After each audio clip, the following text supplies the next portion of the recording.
What started off as a normal day turned into a missing person case that 30 years later still remains unsolved. Hello everyone, my name is Anya, and in this video we're going to take a look at what happened on this day in the year 1993, the disappearance of Annie McCarrick. On the 26th of March 1993, 26-year-old Annie McCarrick left her home in Sandymount, County Dublin, to go on a day trip to a little village called Enniskerry in County Wicklow. A native of Long Island, New York, Annie had spent many years travelling to and from Ireland before deciding to settle down in Sandymount. On this particular day, she decided to go for a walk around the Wicklow Mountains. Annie was last seen getting on board the 44 bus to go to Enniskerry.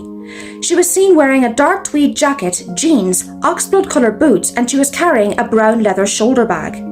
What happened after that is unknown, as Annie McCarrick vanished and was never seen again. There was an alleged sighting of Annie later that evening in a pub called Johnny Fox's in Glencullen. The woman believed to be Annie was seen in the company of an unknown man who paid for her entry fee. However, over the years, this alleged sighting has come into question, given the fact that it was a very cold and wet evening and the fact that there was a 6-kilometre distance between Enniskerry and Glencullen. This alleged sighting of Annie has never been proven to be true. What is true is that Annie had given no indication that she was leaving of her own accord. The following day, she had plans to have friends over to her house for dinner. The food that she had bought was still on the table. She also failed to check into her job at the Café Java in Leeson Street. On the 30th of March, after receiving no word from Annie, her friends and her family in New York reported her as missing. Gardaí were reported to the case, but despite numerous searches and appeals, there was no sign of Annie. Annie McCarrick's disappearance in 1993 proved to be the first of several high-profile missing women cases across Ireland. These disappearances, known as the Vanishing Triangle, took place across the mid-1990s, and they all included women between the ages of their mid-teens to their mid-30s disappearing without any trace.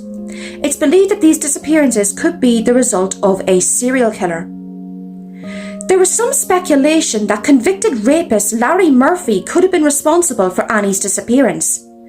Annie had disappeared near an area where Murphy was known to be living at the time. In 2001, Murphy was convicted for the rape and attempted murder of a woman in the Wicklow Mountains, the same place that Annie intended to visit the day she vanished. Unfortunately, there was no solid evidence found against Murphy to link him to Annie's disappearance. In 2010, despite a huge outcry from the Irish public, Larry Murphy was released from prison. In 2014, it's alleged that he now lives in London under an assumed name. 30 years have passed since 26-year-old Annie McCarrick vanished without a trace. Her father, John McCarrick, died in 2009 without ever knowing what happened to his only child. Her mother, Nancy McCarrick, has said in interviews that all she wants at this point in time is to find her daughter and put her to rest like she deserves.